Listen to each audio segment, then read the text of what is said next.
ஒரு பல வருஷம் முன்னாடி ஃபன் பண்ணுறோன்னு ஒரு சீரீஸ் பார்த்துட்டு இருக்கும்போது அதில் வந்து மரத்து பக்கத்தில் சாஞ்சு என்னடா வாழ்க்கை இது டேஷ் மாதிரி அப்படின்னாரு. அதை பார்த்துட்டு எனக்கு ரொம்ப பிடிச்சிட்டு அவருக்கு மெசேஜ் அனுப்பிச்சேன்னு நினைக்கிறேன். சூப்பராக இருக்குது, பயங்கரமாக பண்ணுறீங்க அப்படின்னு. அப்புறம் பல வருஷம் போச்சு. இப்போது அவர் வாழ்க்கை அப்படி இல்லைன்னு நினைக்கிறேன். பயங்கரமாக சூப்பராக இருக்குல்ல. உழைச்சா வாழ்க்கை நல்லா மாறும்ன்றதுக்கு விஜய் சித்து ஒரு எக்ஸாம்பிள். அண்ட் ஹர்ஷத் கான் போய் ஃபஸ்ட்டு கோமாளி டைரக்டர் அப்படின்னு சொல்லுங்கள் சார் அப்படின்னு. சூப்பர், எக்ஸைட்டடாக இருக்குது ஒர்க் பண்ண. யார் ஹீரோ அப்படின்னு கேட்டு நான் தான் ஹீரோ. டேட் என்ன சொன்னீங்க? மார்ச் தான் கொஞ்சம் கஷ்டமாக இருக்குது, நான் கொஞ்சம் டேட்ஸ் மட்டும் பார்த்துட்டு சொல்லிட்டா அப்படின்வாங்க. ஆனால் சில பேர் உண்மையாக வந்து இல்லை சார் நான் கொஞ்சம் பெரிய ஹீரோவோட நடிக்க விரும்புகிறேன் அப்படின்னு சொன்னவங்களுக்கெல்லாம் தேங்க்ஸ்.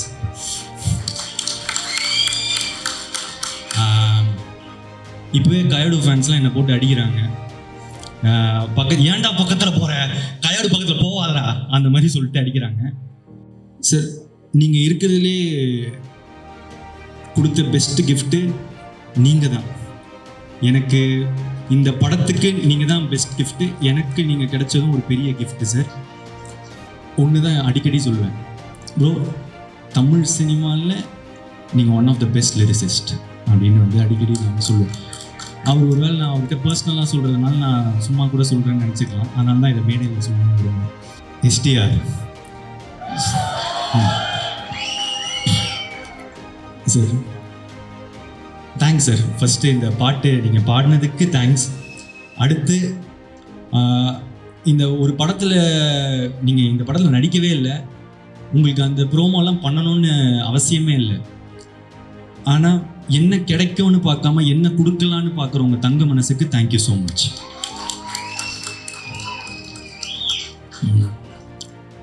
நம்மளை வந்து அடிக்கவும் செய்கிறாங்க, அதை நான் பார்த்துட்டு தான் இருக்கேன். ஆனால் அவங்களுக்கெல்லாம் நான் ஒன்று தான் சொல்லிக்க விரும்புகிறேன்.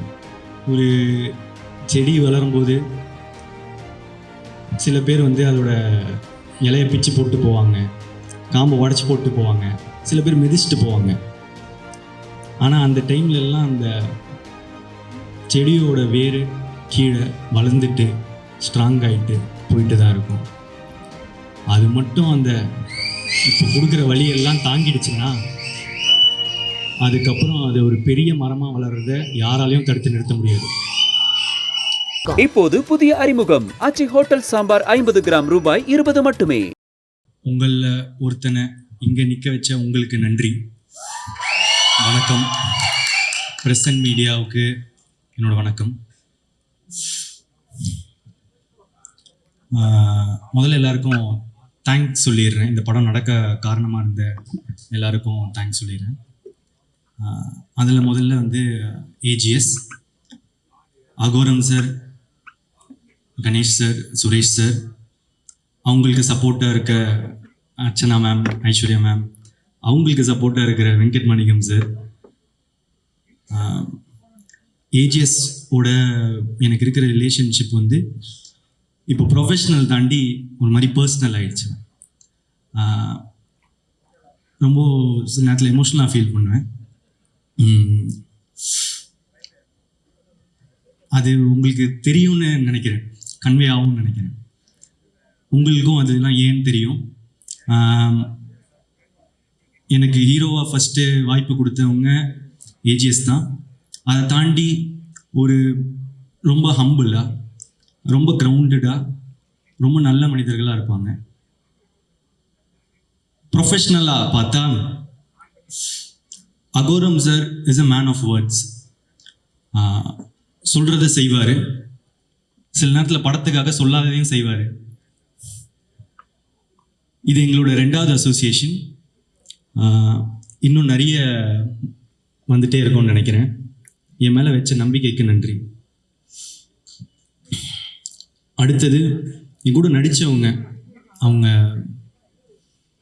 First Vijay Siddhu and Harshad. ஆமாம். ஒரு பல வருஷம் முன்னாடி ஃபன் பண்ணுறோன்னு ஒரு சீரீஸ் பார்த்துட்டு இருக்கும்போது அதில் வந்து மரத்து பக்கத்தில் சாஞ்சு என்னடா வாழ்க்கை இது டேஷ் மாதிரி அப்படின்னாரு. அதை பார்த்துட்டு எனக்கு ரொம்ப பிடிச்சிட்டு அவருக்கு மெசேஜ் அனுப்பிச்சேன்னு நினைக்கிறேன். சூப்பராக இருக்கு, பயங்கரமாக பண்ணுறீங்க அப்படின்னு. அப்புறம் பல வருஷம் போச்சு. இப்போ அவர் வாழ்க்கை அப்படி இல்லைன்னு நினைக்கிறேன். பயங்கரமாக சூப்பராக இருக்குல்ல. உழைச்சா வாழ்க்கை நல்லா மாறும்ன்றதுக்கு விஜய் சித்து ஒரு எக்ஸாம்பிள். அண்ட் ஹர்ஷத் கான் செம்ம எனர்ஜி, செம்ம ஃபன்னு, ரொம்ப நல்ல பெர்ஃபார்மர். நான் அவர் கூட நடிக்கும் போது தான் தெரிஞ்சது நல்லா நடிக்கிறாரு, சூப்பராக இருக்காரு. All the best. அடுத்து ஹீரோயின்ஸ். லவ் டுடேக்கு ஹீரோயின்ஸ் வந்து பார்க்கும்போது எல்லாருமே கூட நடிக்கிறதுக்கு தயங்கினாங்க. போய் ஃபஸ்ட்டு கோமாளி டைரக்டர் அப்படின்னு சொல்லுங்க சார் அப்படின்னுவாங்க. சூப்பர், எக்ஸைட்டடாக இருக்குது ஒர்க் பண்ண. யார் ஹீரோ அப்படின்னு கேட்டேன். நான் தான் ஹீரோ. டேட் என்ன சொன்னீங்க? மார்ச் தான் கொஞ்சம் கஷ்டமாக இருக்குது, நான் கொஞ்சம் டேட்ஸ் மட்டும் பார்த்துட்டு சொல்லிட்டா அப்படின்வாங்க. ஓகே இன்னொரு வெரைட்டி இருக்கும். இதில் பெர்ஃபார்மன்ஸ் ரொம்ப அதிகமாக இருக்குது, நான் கொஞ்சம் கம்மி பெர்ஃபார்மன்ஸு, கொஞ்சம் ஈஸியாக பெர்ஃபார்ம் பண்ணுற மாதிரி படமாக பார்த்துட்டு இருக்கேன் அப்படின்னு. இது புதுசாக இருக்கே பார்ப்பேன். ஆனால் சில பேர் உண்மையாக வந்து இல்லை சார் நான் கொஞ்சம் பெரிய ஹீரோவோட நடிக்க விரும்புகிறேன் அப்படின்னு சொன்னவங்களுக்கெல்லாம் தேங்க்ஸ்.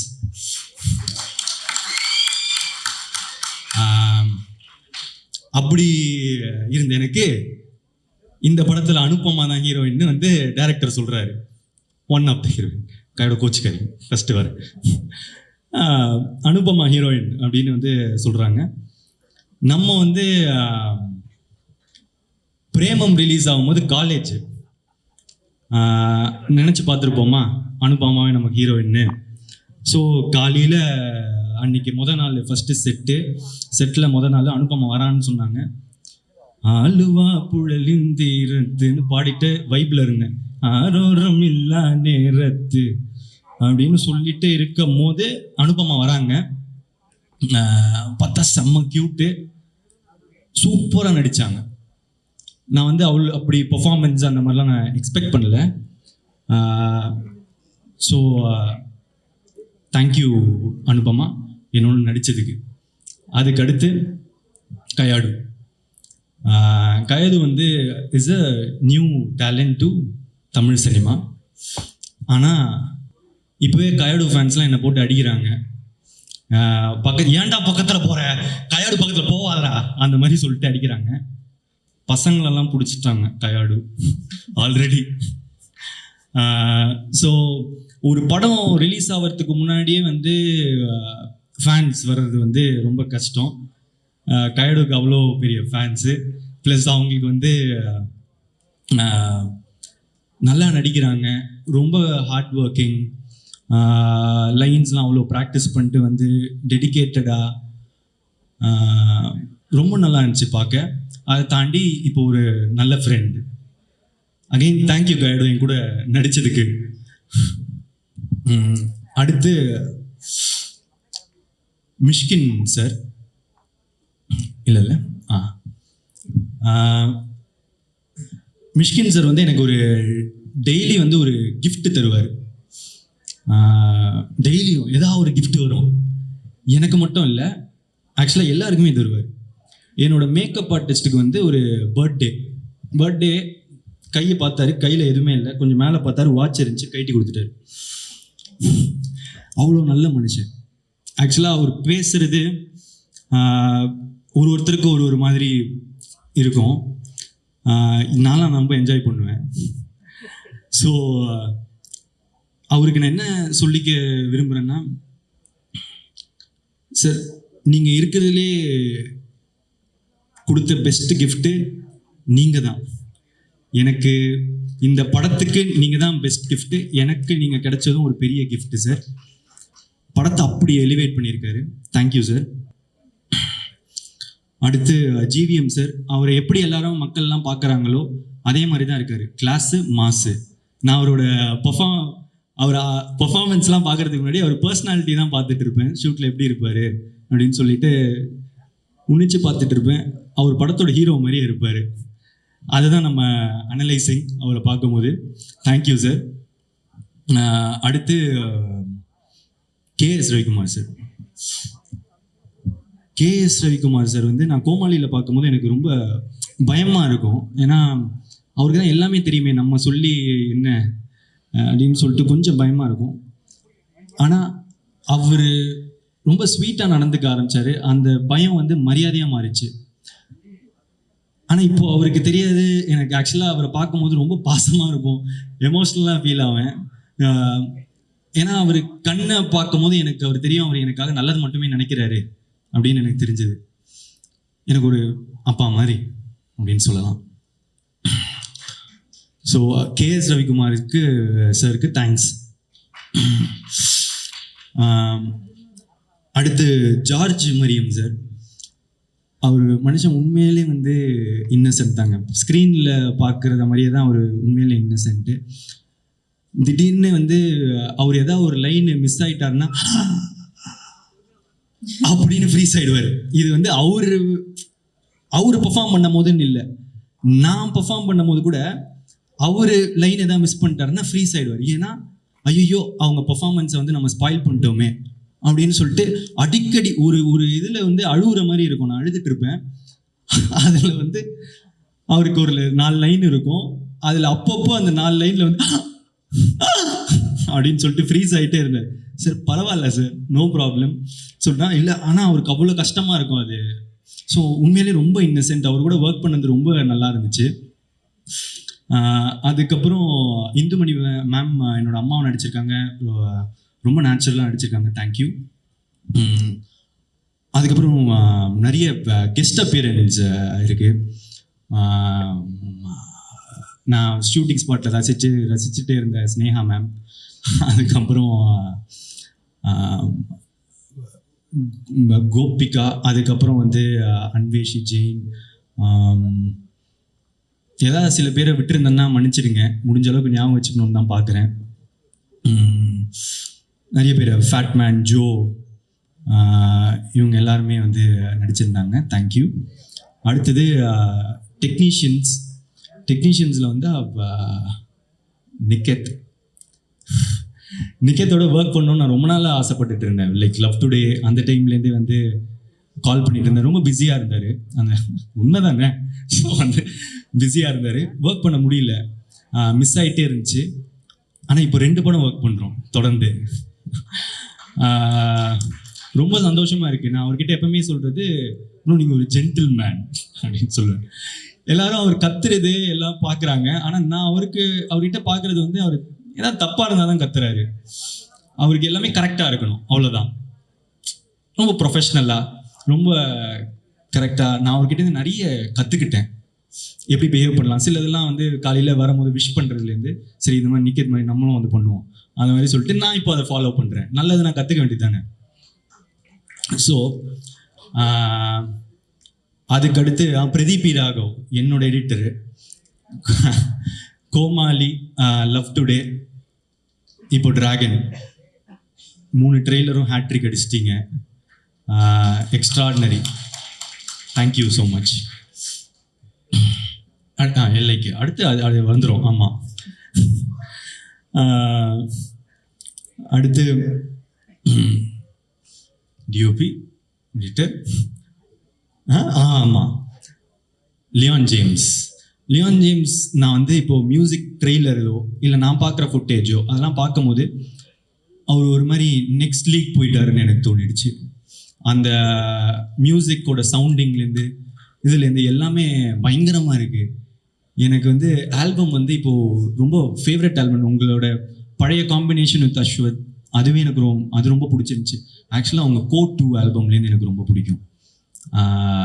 அந்த இடத்துலேருந்து ப்ளஸ் அதுக்கு முன்னாடி நடந்த திமிரு காட்டாதடி, அது என்னோட one of the favourite song. Vicky bro உங்களோட combination. Leon, thank you so much. I wish great for you. Yeah. And அதுக்கப்புறம் fight master Dhilip Subbarayan sir, Vicky master, first time என்னை ஃபைட் பண்ண வச்சதுக்கு தேங்க்யூ ஸோ மச். அண்ட் அதுக்கப்புறம் choreographers Brinda ma'am, Azhar, Sandy master, Anusha, Suren, எல்லாரும் உங்களோட எஃபர்ட்ஸுக்கு thanks. என்னோட நீங்கள் தான் எஃபர்ட் பண்ணணும். So thank you so much. அதுக்கப்புறம் லிரிசிஸ்ட், இங்கே பாருங்க, என்ன பாருங்க, ஸோ விக்னேஷ் சிவன். விக்னேஷ் சிவன் சார் கிட்ட ப்ரோ அப்படியே சொல்லிடலாம்ல, விக்னேஷ் சிவன் ப்ரோ கிட்ட நான் வந்து ஒன்று தான் அடிக்கடி சொல்லுவேன், ப்ரோ தமிழ் சினிமாவில் நீங்கள் one of the best lyricist அப்படின்னு வந்து அடிக்கடி நான் வந்து சொல்லுவேன். அவர் ஒருவேளை நான் அவர்கிட்ட பர்சனலாக சொல்கிறதுனால நான் சும்மா கூட சொல்கிறேன்னு நினச்சிக்கலாம். அதனால தான் இதை மேடையில் சொல்லணும்னு விரும்பினேன். எனக்கு அவரோட பாடல்கள் ரொம்ப பிடிக்கும். அண்ட் முக்கியமாக எனக்கு இப்போ கொடுத்த ரைஸ் ஆஃப் த டிராகன், அந்த பாட்டை எழுதணுன்னா நீங்கள் உங்களுக்கு என் மேலே பாசம் வந்தாலும் இல்லை என்னை ரசித்தா மட்டும்தான் எழுத முடியும். Thank you so much. யாருன்னு இப்போ தெரியாது, பேர ஊரு கத்தம் ஒரு நாள் அப்படின்னு நீங்கள் எனக்கு வந்து எழுதுனது thank you. Thank you. And all the elevation BGM Leon கொடுத்ததுக்கு thank you so much. And Vicky bro பற்றி டைரக்டராகவும் சரி, ஃப்ரெண்டாகவும் சரி, இன்னும் நிறைய பேசணும். அதுக்கு வந்து வேற ஒரு மேடை சீக்கிரமாக ஒன்று வரும். ஸோ அங்கே மீதி. அடுத்து கோசேஷா. யா, அதில் எனக்கு ரொம்ப நீங்கள் எழுதின இதுலேயே ரொம்ப ஃபேவரட்டான லைன் வந்து, உன்னை ரசிச்ச எனக்கு இது வேணும், உன்னை நேசிச்ச எனக்கு இது வேணும், உன்னை நம்பி நான் கிடந்தேனே எனக்கு இன்னும் வேணுண்டி. எப்பேற்பட்ட வரிகள். ஸோ நம்மளோட ஃபேவரட் லைன் அது. Thank you so much again. அதுக்கப்புறம் அப்பெல்லோ, ரொம்ப புது talent. Thank you again. Lyricist, singers, அப்பா அனிருத் சார், இவ்வளோ உங்கள் பிஸி ஷெட்யூலில் எங்களுக்கு அந்த பாட்டை ரொம்ப ஸ்வீட்டாக பாடி கொடுத்தது. It means a lot. Thank you so much. And Sid Sriram sir, எனக்கு வந்து என்னை விட்டு உயிர் போனாலும் கொடுத்தீங்க. டைரக்டருக்கு வந்து கதைப்போமா கொடுத்தீங்க. இப்போ எங்களுக்கு வந்து வழித்துணையை கொடுத்துருக்கீங்க. தேங்க்யூ. அதே பாட்டில் சஞ்சனா பாடியிருக்காங்க, ரொம்ப நல்லா பாடியிருக்காங்க. தேங்க்யூ.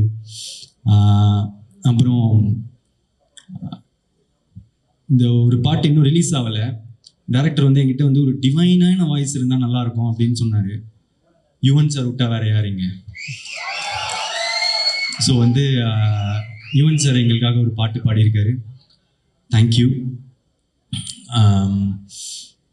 அதுக்கப்புறம் வேற என்ன பாட்டு?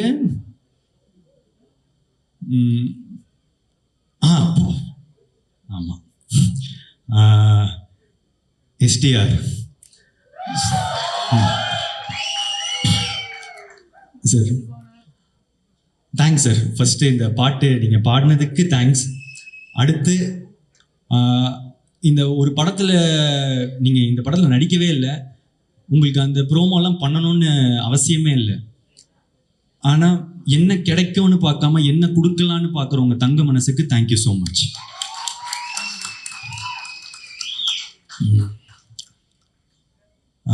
எப்பவுமே எனக்கு ஒரு சப்போர்ட்டாக இருந்திருக்காரு. எனக்கு யூஸ்வலாக நிறைய பேர் கால் பண்ணி விஷ் பண்ணுறது தொடர்ந்து அதெல்லாம் இல்லை. எனக்காக எப்பவுமே சப்போர்ட் பண்ணி எனக்காக விஷ் பண்ணிட்டு இருக்காரு. Thank you sir.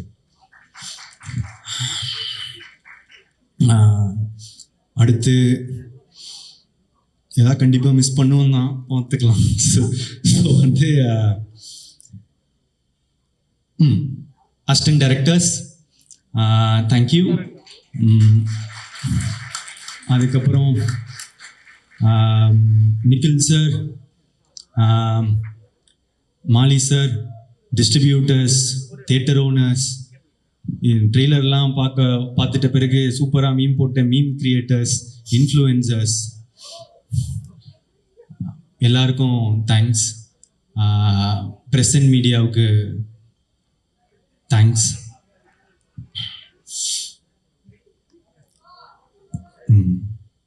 கடைசியா டைரக்டர் அஸ்வத் மரிமுத்து,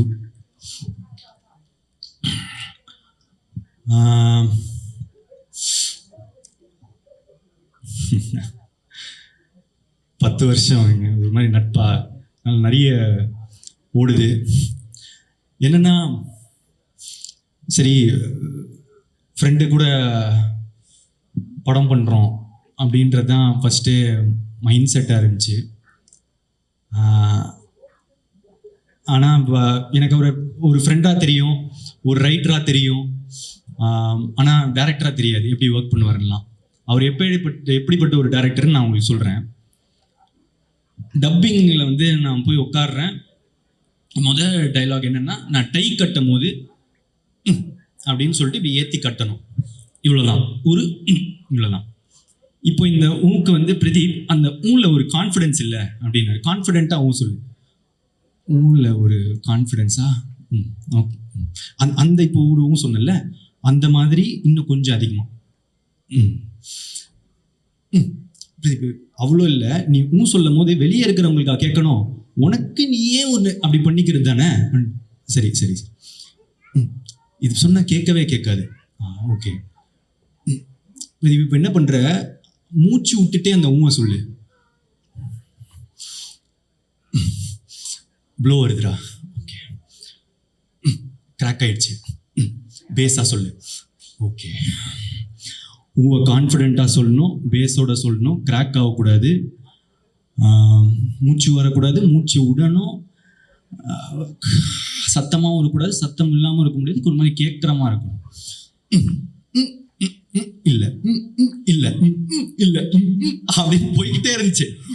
ஓய்யோ செத்தேன்டா இன்னைக்கு அப்படின்ற மாதிரி தான். அவ்வளோதான், முடிஞ்சு இந்த டப்பிங்கு அப்படின்னு மனசில் நினச்சிக்கிட்டேன். இப்போ என்னென்னா, சார் ப்ரோ என்ன பண்ணுங்க, அந்த வீடியோவை கட் பண்ணுறீங்க, நான் பாட்டுக்கு ஊவா தரேன், நீங்கள் எந்த ஊ கரெக்டாக இருக்குன்னு நீங்கள் வச்சுக்கோங்க அப்படின்னு சொல்லிட்டு சொல்லிட்டு நான் பாட்டுக்கு கொடுக்க ஆரம்பிச்சிட்டேன். இதில் அப்பவும் சாட்டிஸ்ஃபேக்ஷன் இல்லை, என்ன பண்ணுறது தெரியல. அதுக்கப்புறம் அப்புறம் நீங்கள் ஒரு தப்பா எடுத்துக்கலாம், ஒன்று செய்யலாமா, ஊவோட வாய்ஸ் யாருக்கும் தெரியாது, நீங்கள் வந்து அந்த மட்டம் கொடுத்துட்டீங்கன்னா ஆடியன்ஸுக்கு தெரியாது, விட்டுறலாம். அது எப்படிரா, இவ்வளோ ஊழியே நான் இவ்வளோ பர்ஃபெக்ஷன் பார்க்குறேன், என் வாய்ஸ் வந்தால் தப்பாக இருக்காது அப்படின்னாரு. அப்புறம் நான் பல 100 ஒரு அரை மணி நேரம் 1 மணி நேரம் போச்சு ஊழே. ஒரு இப்போ கூட சாட்டிஸ்ஃபேக்ஷன் இல்லை, ஏதோ கிடைச்சது வந்துருச்சுன்னு சொல்லி விட்டுட்டாரு. ஸோ அப்படி பார்த்த ஒருத்தருக்கு சரி இப்படி பண்ணுறாரு அப்படின்னு யோசிக்கும் போது, சரி நான் ஏன் பண்ணேன் அப்படின்னு கேட்டால், ஏன்னா நம்புனேன் நல்லதாக தான் பண்ணுவார், எனக்கு ஃப்ரெண்ட் இல்லை. ஏன்னா ஒரு ஃப்ரெண்டு சில நேரத்தில் வந்து அன்பாக சொல்லுவான், சில நேரத்தில் அடித்து சொல்லுவான், ஆனால் நமக்காக நல்லது மட்டும்தான் சொல்லுவான். அது வந்து நான் எனக்காக எப்பவுமே நல்லது மட்டும் நினைக்கிற அஸ்வத், எனக்கு அஸ்வத் ப்ரோ. நான் எப்பவுமே அவர் ப்ரோன்னு கூட சொல்கிறாரு என்ன, ஏன்னா அண்ணன்னு கூப்பிட்டா கொஞ்சம் வயசு அதிகமாக இருக்கும்டா, அந்த மாதிரிலாம் பொண்ணுங்க முன்னாடி கூப்பிடாத அப்படின்றாரு. சரி அதனால ப்ரோன்னு சொல்கிறாரு. ஆனால் எனக்கு வந்து உண்மையிலேயே என் மனசுலேருந்து நான் என்றைக்குமே அவர் அண்ணாவை தான் பார்க்குறேன். தேங்க்ஸ்ண்ணா.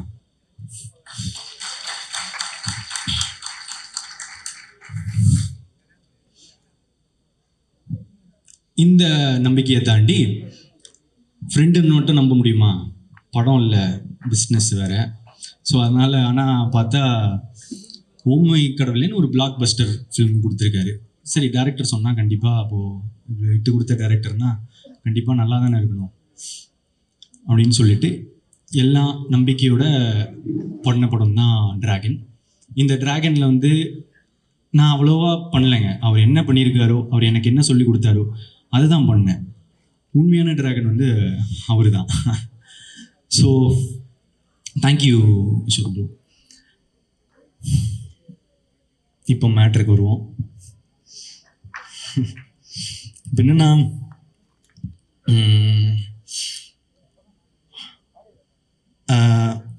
இந்த ட்ரெய்லர் பார்த்துருப்பீங்க. டிராகன் என்ன சொல்கிறான், அரியர்லாம் கொரியர் மாதிரி அது பாட்டு வந்துக்கினே இருக்கும், நம்ம சைனை போட்டு அமுச்சிக்கினே இருக்கணும் அப்படின்ற மீட்டர் தான் இந்த படமாக உங்களுக்குலாம் தெரிய வரும். ஆனால் பிரதீப் என்ன சொல்கிறான், அரியர் மாசு இல்லை, படித்தாதான் மாசு.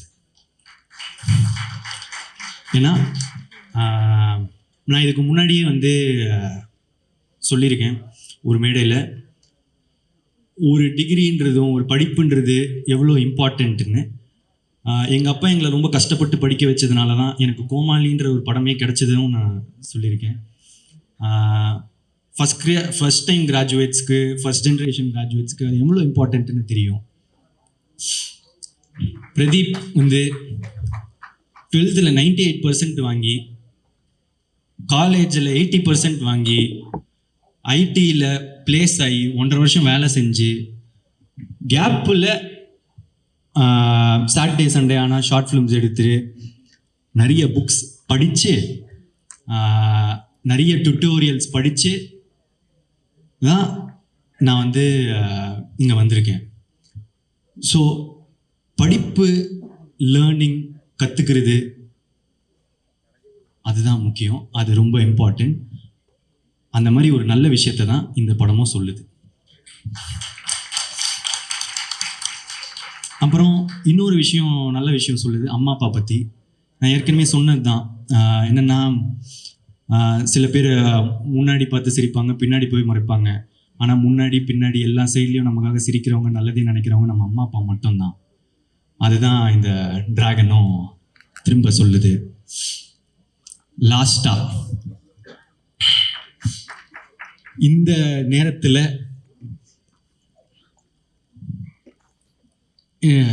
சில பேர் வந்து என்ன நம்மளை வந்து அடிக்கவும் செய்கிறாங்க.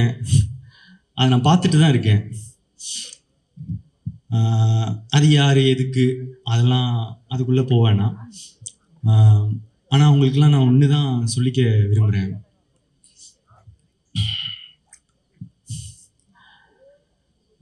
ஒரு செடி வளரும்போது சில பேர் வந்து அதோட இலையை பிச்சு போட்டு போவாங்க, காம்பை உடச்சி போட்டு போவாங்க, சில பேர் மிதிச்சுட்டு போவாங்க. ஆனால் அந்த டைம்ல எல்லாம் அந்த செடியோட வேர் கீழே வளர்ந்துட்டு ஸ்ட்ராங் ஆகிட்டு போயிட்டு தான் இருக்கும். அது மட்டும் அந்த இப்போ கொடுக்குற வழியெல்லாம் தாங்கிடுச்சுன்னா அதுக்கப்புறம் அது ஒரு பெரிய மரமாக வளர்றத யாராலையும் தடுத்து நிறுத்த முடியாது. இந்த நேரத்தில் அந்த செடிக்கு தண்ணி ஊற்றுற எல்லாருக்கும் நன்றி.